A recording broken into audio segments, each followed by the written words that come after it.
Hello everyone, good morning. কেমন আছো তোমরা সবাই? আশা করি তোমরা সকলেই ভালো আছো, সুস্থ আছো। আমিও ভালো আছি। বাজে এখন ঘড়িতে হচ্ছে 9:10। তো মামাম একটু দুধ খেলো। আজকে যেহেতু একটু দেরিতে ঘুম ভাঙা হয়েছে, 8টা নাগাদ ঘুম ভেঙেছে। দিয়ে ওদের দাদাভাই গেল কাজে।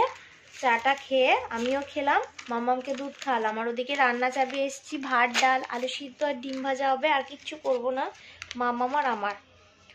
তো ভাবছি একটু খাওয়া দাওয়া করে তারপর মায়ের কাছে যাব, একটু দরকার আছে।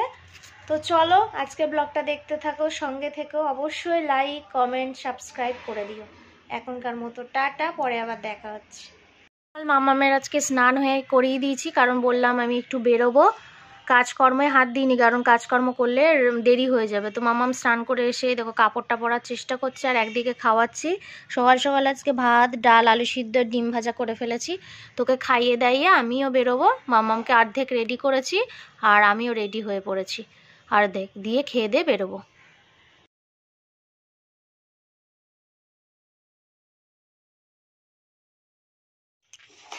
মায়ের কাছে এসেছি, পুচু দেখো ঘুমিয়ে আছে।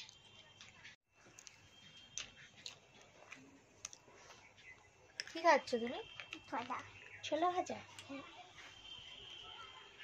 বাজে এখন 1:20। একটু এই মাত্র বাড়িতে এলাম, স্নান তো করেই গেছিলাম, পড়ে যাবে। স্নান করে গেছিলাম, এবার শুধু খাবো। আর বিছনা বালিশের কি অবস্থা দেখেছো? খাওয়া দাওয়া করে একটু রেস্ট করে তারপর বিকাল থেকে ঘর ঠর গোছানোতে হাত দেবো। আমরা এটা একটু ঝাটফাট দিয়ে পরিষ্কার করে খেতে বসলাম। এই যে আর কিছু না, ডিম ভাজা সকালের মতো সকালেই করে গেছিলাম। আলু সিদ্ধ ভেবেছিলাম আলুটা ভাঙবো পেঁয়াজ ফেয়াজ দিয়ে, আর ইচ্ছা করছে না। এইভাবেই একসাথে খেয়ে আজমাই একটু শরীরটা ভালো নেই, হাত পাগুলো যন্ত্রণা হচ্ছে।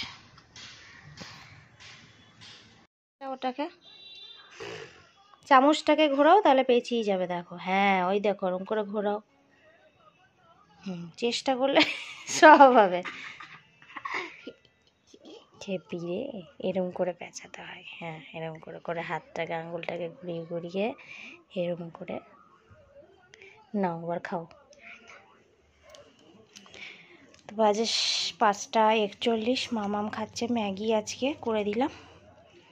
আর ওদিকে আমি ভাত চাপিয়েছি, কারণ ভাতে একটু কম হবে। আর দেখো সব চতুর্দিকে ছড়ানো, এখনও কিছু গুছাতে পারিনি, আস্তে আস্তে সব গোছাবো।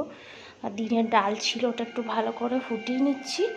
আর ভাজবো আলু, আর হবে রাতে ডিমের অমলেট। তারপরে আলুটা ভেজে নিই। মাম্মামকে খাওয়াতে বসিয়েছি।